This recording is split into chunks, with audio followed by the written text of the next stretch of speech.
Bonjour à tous, bienvenue sur le club AidBTS-MCO. Aujourd'hui, petite vidéo de révision sur la culture générale. Ça faisait un petit moment que j'avais pas fait de vidéo dessus, c'est important. Mais avant de commencer, n'oubliez pas, si vous êtes intéressé, de prendre un petit pass d'accès au club pour avoir accès à l'ensemble du contenu. Donc ça, c'est le premier lien que vous avez en description de cette vidéo. Ou sinon, vous avez aussi les fiches de révision, ça peut être intéressant pour préparer vos examens. Donc aujourd'hui, on va parler de culture générale. Donc tout simplement, on va sur l'onglet culture générale. Et après, bon, vous avez beaucoup de contenu qui a déjà été mis en ligne. J'en ajoute au fur et à mesure, bien entendu. Donc là, il y a plein de questions méthodologiques, notamment des erreurs à éviter, des astuces pour faire votre expression personnelle, pour faire votre synthèse. Et aujourd'hui, on va s'intéresser à un petit point méthodologique qui est l'introduction, puisque c'est important de commencer extrêmement bien votre synthèse. C'est ce qui va te donner déjà une bonne première impression. Donc si votre introduction elle est bâclée dès le début, ça risque de poser problème pour votre notation. Donc on va voir aujourd'hui, on va réviser un petit point méthodologique sur l'introduction de la synthèse du document. Donc la synthèse du document, c'est le premier exercice en culture générale qui est noté sur 40 points, donc c'est super important. Il y a 5 éléments à ne pas oublier.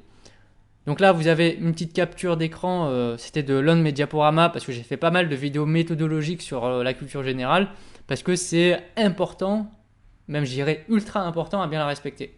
Les principales étapes de la méthodologie, c'est celle-ci. Il y a plusieurs éléments à mettre. Donc on va commencer par le premier élément. Donc le premier élément, on est là, c'est l'amorce ou ce qu'on appelle l'accroche. Donc c'est vraiment la première phrase qui va ouvrir votre synthèse de document.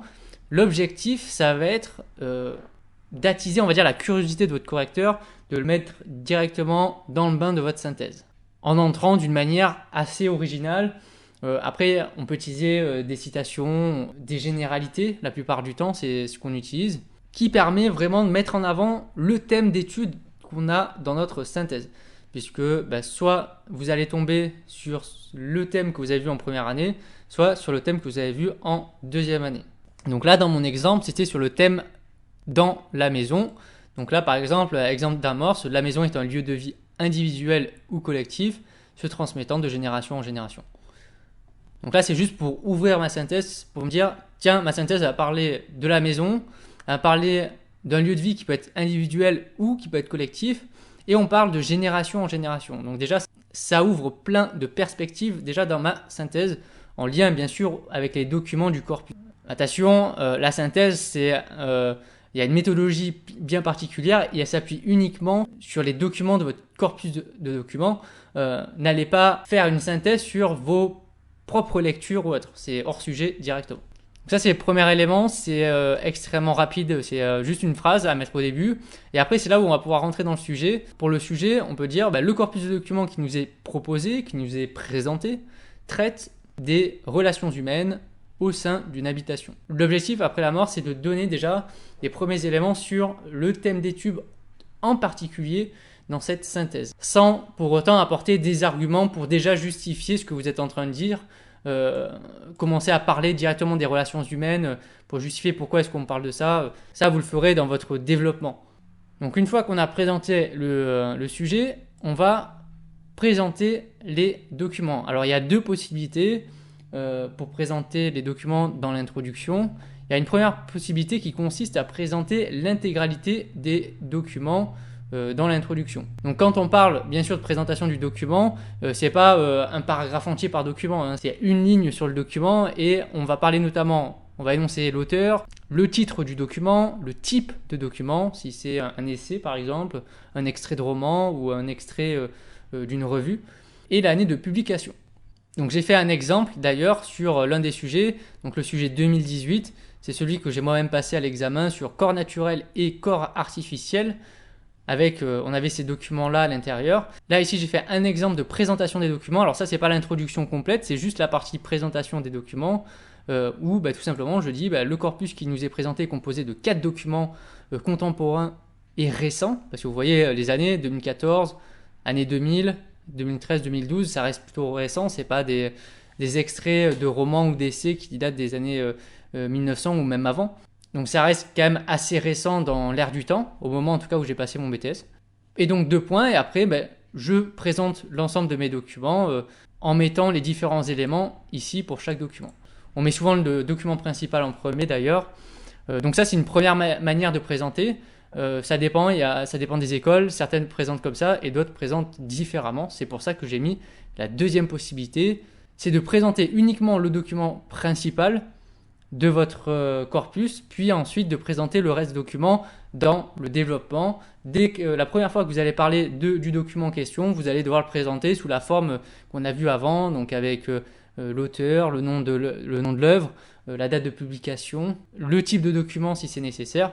Donc là, bien sûr, j'ai mis un exemple aussi. Le corpus qui nous est présenté est composé de 4 documents contemporains, dont une interview, un article de magazine, un essai et un extrait de roman. Le document principal est un extrait d'article apparu dans Beaux-Arts Magazine en juillet 2014. Il a été écrit par Daphné Bétard. La scarification fait office de saignée dentaire. Donc là, je mets le titre de l'article du magazine en question qui était le document principal de ce corpus. Ce que j'ai fait en fait, c'est j'ai présenté, vous voyez, le document principal ici et j'ai juste signalé le nombre de documents qu'on avait avec les types de documents qu'on a. Et puis dans mon développement, la première fois que je vais parler de l'interview, je vais présenter sous la même sorte de présentation que j'ai utilisée pour l'article de magazine écrit par Daphné Bétard. Une fois qu'on aura présenté nos documents, maintenant on va pouvoir parler de la problématique qui est probablement l'un des éléments essentiels dans votre synthèse. S'il n'y a pas de problématique, vous faites déjà fausse route sur votre synthèse de document. Il faut vraiment problématiser le problème. Alors moi souvent j'utilise en quoi ou pourquoi par exemple. Par exemple en quoi l'intelligence artificielle est source de débats, de conflits au sein du monde, etc. En quoi, pourquoi, enfin souvent c'est comme ça moi j'utilisais. C'est une manière très simple de créer un problème avec ce type de mots. Il faut vraiment problématiser sous forme de questions, c'est essentiel, parce que après cette problématique, ça va être vraiment le fil conducteur de la synthèse pour chaque partie. Et chaque partie va vous apporter des arguments en fonction du type de plan que vous allez choisir. Alors ça peut être des arguments pour, contre, mais en tout cas sur la problématique, n'hésitez pas à passer un peu de temps pour être sûr de trouver une bonne problématique où vous allez pouvoir apporter du contenu.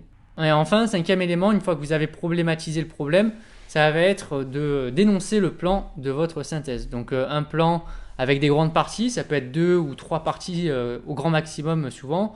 Donc là, c'est vraiment les grandes parties, vous n'avez pas énoncé les sous-parties à l'intérieur de chacune des grandes parties, c'est vraiment le grand 1, le grand 2 et le grand 3 s'il y en a un tout simplement. Par exemple, dans une première partie, nous allons nous demander si, etc.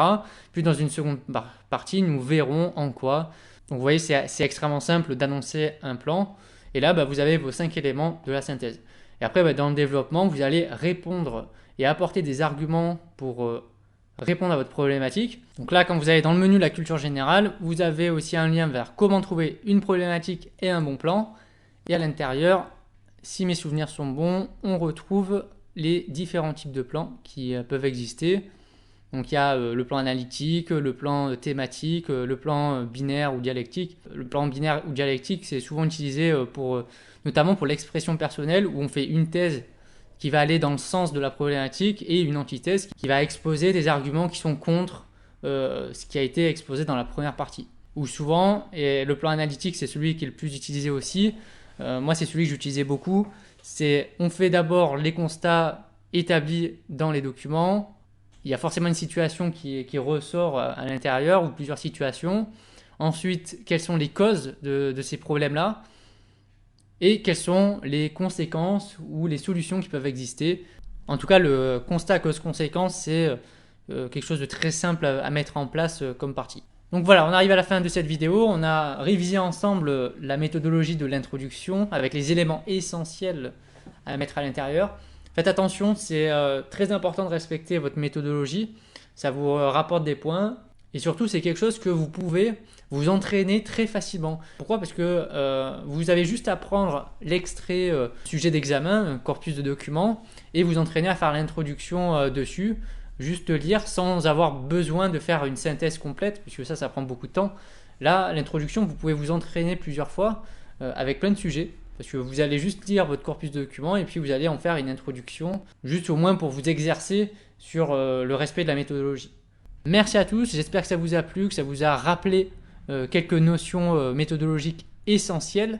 N'hésitez pas à devenir membre évidemment sur le club HBTSMCO, à vous abonner si ce n'est toujours pas le cas, et puis on se retrouve très bientôt pour une nouvelle vidéo. Allez, bye!